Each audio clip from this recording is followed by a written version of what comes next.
What's up, everybody? It's Soren Baker here on Unique Access Entertainment. Be sure to hit that subscribe button right there.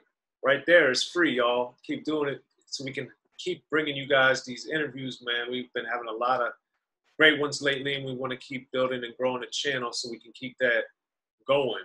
So please subscribe, like, share our content, tell a friend or two, each one teach one. We appreciate it. Now, today we have the honor and privilege of being joined by somebody I've known since the 90s. Been interviewing this dude, hanging out with this dude, chopping it up with this dude for many, many moons, man. So Squeak, thanks for coming through, sir. Oh, man. I appreciate it, man. I'm glad you had me on, man. Yeah, it's been a long time since I talked to Squeak, so I'm glad we reconnected. One of the good things about social media. So Yeah. You know, as you can see, man, I'm glad to see you, man. Glad to see you doing well, man, and you know, and still at it, you know. Exactly. That's the beauty of the game, man. If you can be consistent and stay at it, good things will happen. So yeah. And likewise to you. So of course, most people know you from AllFrumTha. So we're gonna, go through a lot of your history and everything. And for me, I just remember first hearing you guys on the Substitute soundtrack. And okay.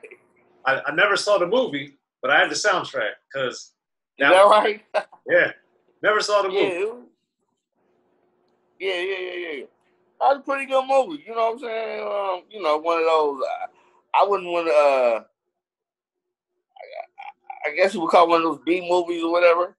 Okay. Of that stature, But it was a pretty good movie. Now it's one of those filler. I still see it from time to time. You know what I'm saying? You going through cable or something like that, and it'll pop up. You know what I'm saying? So you still getting your residuals off that? Congratulations.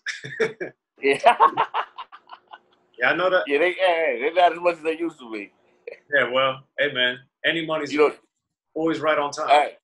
Exactly. So you're AllFrumTha on that song with the Danger, with the Road Dogs, and that was out in '96. So that's when I first heard of you guys. So at that point in '96. Had you already been signed to Mack 10, or was this just the first wave of getting everything in motion? Yeah, that was our first. We haven't been signed because actually Mack, we weren't going to sign to Priority. We were actually going to get ready to sign to I think it was Scotty Brothers and New Tribe at the time, and actually the Road Dogs were going to sign to Priority. So after we did the song, they turned the song in. So Brian Turner, who was the CEO of Priority, he told Mack, he said, the guy right there, the Squeak guy, that's the guy I wanted to sign. So that's how we ended up getting the deal. Wow, that's huge. Yeah. So then explain how and when and why did you guys meet up with Mack 10? How did that happen? Well, Mack, we all grew up together, you know what I'm saying? We all from the same, region, the same neighborhood, you were saying in a sense. So Mack and I grew up together, went to junior high together. And so him and Bink, Bink is actually is like an older homie, you know what I'm saying? He's a couple years older than I am. So me and Bink are from the same exact neighborhood, and Mack is from a neighborhood right next door. So we have it's like a brothership, you know what I'm saying, with neighborhoods. So Bink and Mack were actually in a group together called First Amendment before Mack got signed. So that's how that connection came. And me and Bink ended up forming a group with one of the homies who was in the Road Dogs, CR. He passed away. But CR, it was myself, Bink, and CR. We made up AllFrumTha. And my brother, because G Love from the Road Dogs is my brother. And him and my cousin, which is True G, they made up the Road Dogs. So in the beginning, it was three of us with AllFrumTha, and so Mack reached back, after Mack signed with Cube, and then he had the success. He reached back and brought us to the table. So that night we went to go do the song. That's how everything started for us. And then even though it wasn't a super duper blockbuster or everything, what was it like just knowing you were going to have a song on a soundtrack and you know, be up with all these huge artists as your first thing ever? And at that time, you know, we was ecstatic, you know, because it you know, back then it wasn't, now it is today. You have social media, the internet. You know what I'm saying? If you can get on the internet and create this buzz, you know what I'm saying? I kind of feel like it's a little lot easier. You know what I'm saying? But then, you know, you were giving up demos. It was harder to get signed. You know what I'm saying? So to be in to be introduced to a format like that and be on a platform like that, I should say, with, you know, knowing that you was gonna have Cube involved. You know what I'm saying? And at that time, the West Side Connection getting ready to, you know what I'm saying, they getting ready to debut. And just getting ready to be a part of all that, it was really exciting, you know what I'm saying? It was far more than what I thought, you know what I'm saying? It was more than, we were getting being on the platform more than I thought we were going to be. So it was good to me, though. Yeah, okay. And then speaking of West Side Connection, the next time I remember hearing you guys was on the Bow Down album, on the WSCG style for the Hoo-Bangin song, the last song on the album for Bow Down. So what was the genesis of you guys getting on that particular song and the extended version of that track? Yeah. Well, at the time, we came in, actually, when we got signed, that record had already been completed. So, matter of fact, the night we went to do the song Danger, which was on the Substitute, that's the first night Mack played the Connect album for me. So he's like, man, you want to listen to my record? So I'm like, okay, I thought it was the his sophomore record. So he's like, no, he started telling me about the Connect record. So he played it for me, and from that moment, I said, he played it for me on a cassette tape. So from that moment, I said, this right here is going to be something classic. So the song we ended up getting on, the Hoo-Bangin WSCG style, was actually a remix to Hoo-Bangin, which was the song that Mack had on the Substitute soundtrack. So he calls one day and he's like, "Hey man, I need y'all to come to the studio." He said, "We're gonna do a remix for the Hoo-Bangin." So we all met up and got the John Law verses down, and we knocked it out, man. And I think that that's a West Coast classic out here right now. Absolutely. That's Bow Down is a phenomenal album, and I think that was one of those instances where,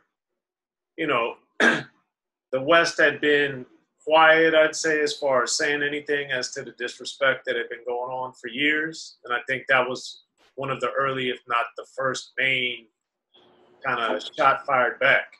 And yeah. Because I really didn't understand it at first. And then, me and Mack Mack was sitting and explaining little stuff that was happening, that, even a lot of things that I didn't know that was going on behind the scenes and things like that, as far as like, they was telling me, even with the Common song, you know what I'm saying, with the, so I used to love her. And there was something said where Q-Tip had made he had made a comment on the East Coast mixtape or something, you know what I'm saying? So they were explaining to me all these things that had been shots that were being fired, and we had to respond to that. So, I'm like, okay, I got to ride with the home team. Because at that time, I had, so my brother and myself, we all had a relationship with Naughty by Nature, with the Double I, movement that was going on, which is Inglewood Illtown.